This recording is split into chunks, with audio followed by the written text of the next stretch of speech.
Hello, hello, hello, hello, hello, hello, warriors. Welcome to Keon Place. Standing where I love about party.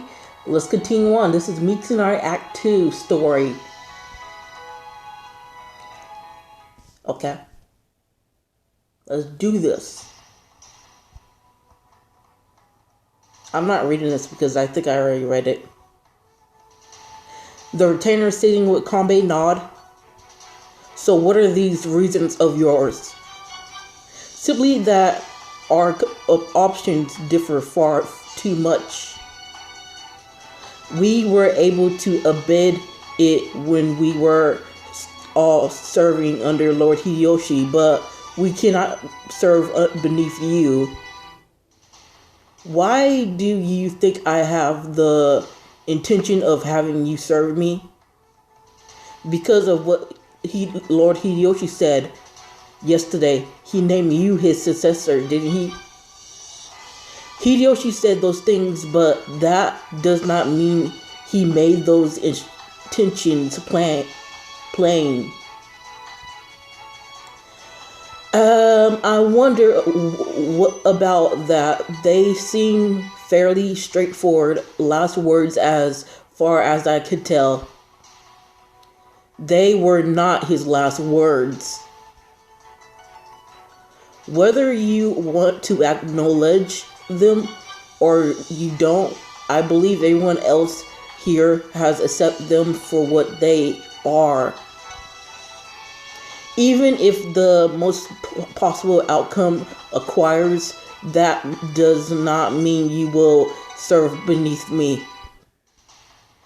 We can't stand together for the glory of the Toyotomi as equals, I am sure. I, unlike Kiyomasa and the others, do not have the same obligation to the Toyotomi. Besides which, even if we were to be on equal standing, you and I cannot work together, as I said before. I would sooner pluck all the hairs from my own head than I would ever come to you with the intention of agreement. In short, I think it would be best for both of us to part ways.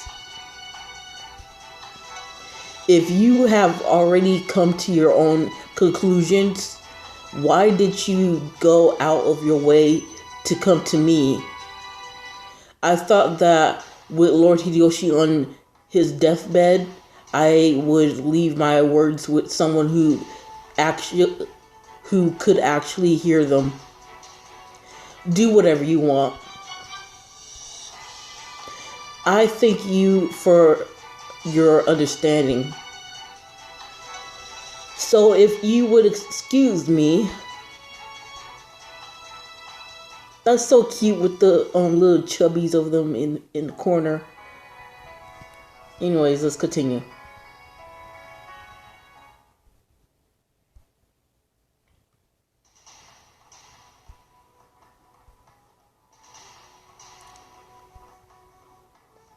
The retainers follow Kanbei out without a moment of hesitation, leading Mitsunari to believe that they must feel the same way. Lord Mitsunari. Sakun and I eventually find Lord Mitsunari dragging his feet as he walks down the corridor, his eyes on the floor. Lord Mitsunari. Ah, it's you. Thank you for the origami. What are you talking about? As he asks me, he glares at Sakun. Sakun waved his hand quickly in front of his face, frantically trying to convince him that he hadn't said a word. However, Lord Mitsunari does not press the issue any further, instead turning to Yoshisugu. Kanbei and several others have dismissed themselves. His voice is a low murmur, so quiet I can barely hear it. I see. What? They dismiss themselves? Does that mean they're just gone? Those bastards. We have no choice but to let them go. I am sure Kanbei has his reasons. Are we really going to let them get away with not taking their loyalties seriously? Salkun, I understand how you feel, but nothing we can say or do will change things. More importantly, we should go check on Hideyoshi. Convinced for the time being by Yoshitsugu, Salkun reluctantly gives up.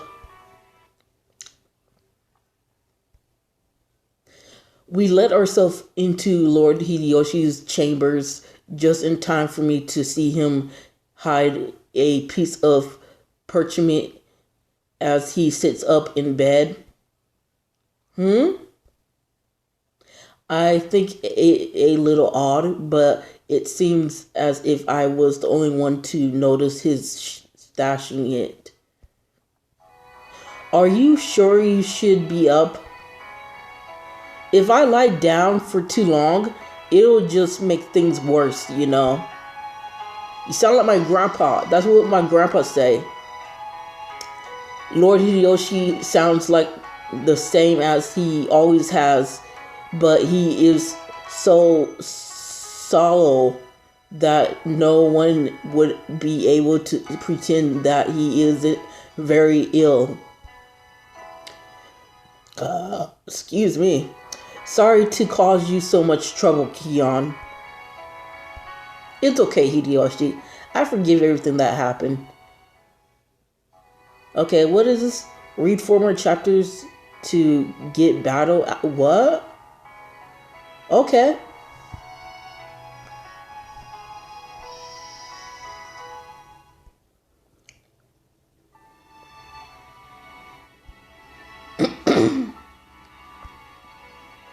Oh, please. This is nothing.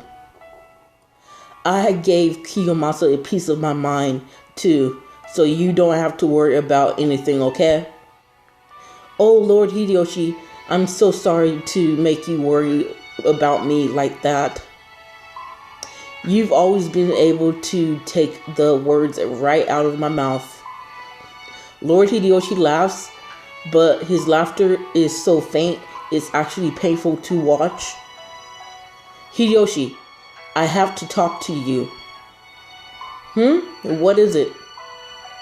Kanbei and several others have left. I couldn't stop them. Oh?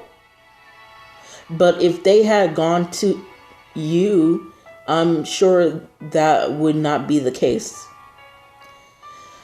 I don't think that's true, personally. No, it is. I am incapable of being divine ruler. You'll be alright, Mitsunari. Everything will be fine if it's you. On what basis could you possibly? Because I've always thought that way. Lord Hideyoshi struggles to speak, his breathing becoming more difficult. Lie down. Lord Mitsunari puts an arm on his shoulder, so Lord Hideyoshi will actually lie down gentle as he tucks him back into bed. Lord Mitsunari has been staying in the castle since last night and tells me he will remain here for a while. So he calls me to his chambers. We share the same bedclothes, his body pressing close to mine. Ooh la la. Ooh la la. Me likey. I love Mitsunari. I could never be fit to take Hideyoshi's place. He sounds so small and scared that it breaks my heart. Please don't think so little of yourself. But it's the truth. I hurt people. You're not the only one. People hurt people all the time, Lord Mitsunari. But I still hurt them more than most. Lord Mitsunari needs me. I'm gonna comb his hair. Yeah, comb his hair. Comb that hair. Comb that hair. I reach over and start to gently comb through his hair with my fingers.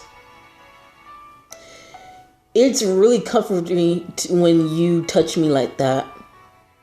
Then I'll do it all night.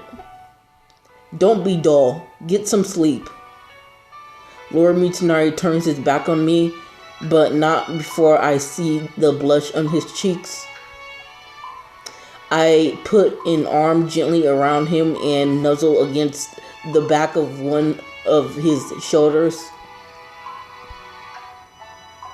Seriously, that's so cute. The chibis, whatever you call them, in the right corner, right lower corner. Okay, let's continue.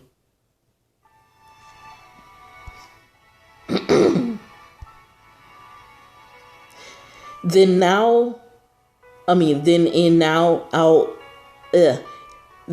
now, all I've ever been able to do is hurt people, even if they already hurt enough without me. Do you really think that is true?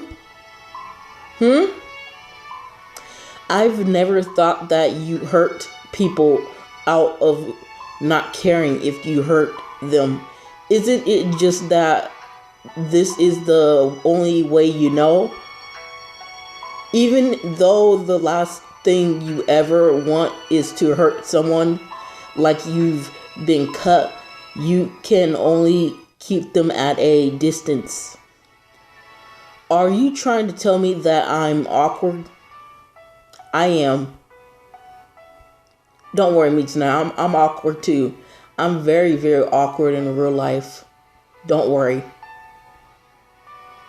But it's because you're so bad at this that when you hurt people, even unintentionally, you hurt yourself too, don't you? Don't say it as if you know so much about me. Please let me say it as the person who is closer to you than anyone, and let me say this. I fell in love with you as you are, and I love you still.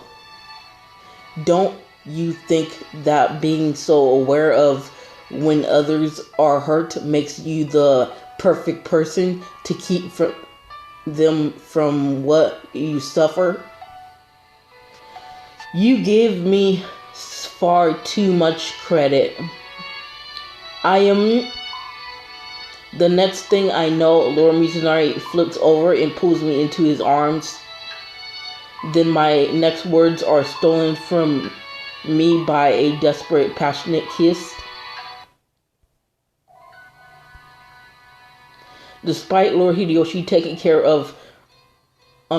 care to reduce his workload, his condition suddenly worsens only a few days later. I'm sorry to make you all worry about me. It's heartbreaking to see him put all of us first, even when he can barely talk. If it's something you can apologize for, hurry up and get better already. Lord Hideyoshi says nothing to that, save to give Lord Mitsunari a faint smile. Hideyoshi, we only just got the gang together again. You've gotta get through this. He's right. Come on, Hideyoshi, hang in there, please. The chubby Masamune. Okay, that was cute. That was so cute. One more chapter. No, I'm not gonna read. I'm gonna end it right here, right now. So stay out, take care until next time Kia plays Samurai Love Ballad Party. Stay awesome and take care, warriors. Bye.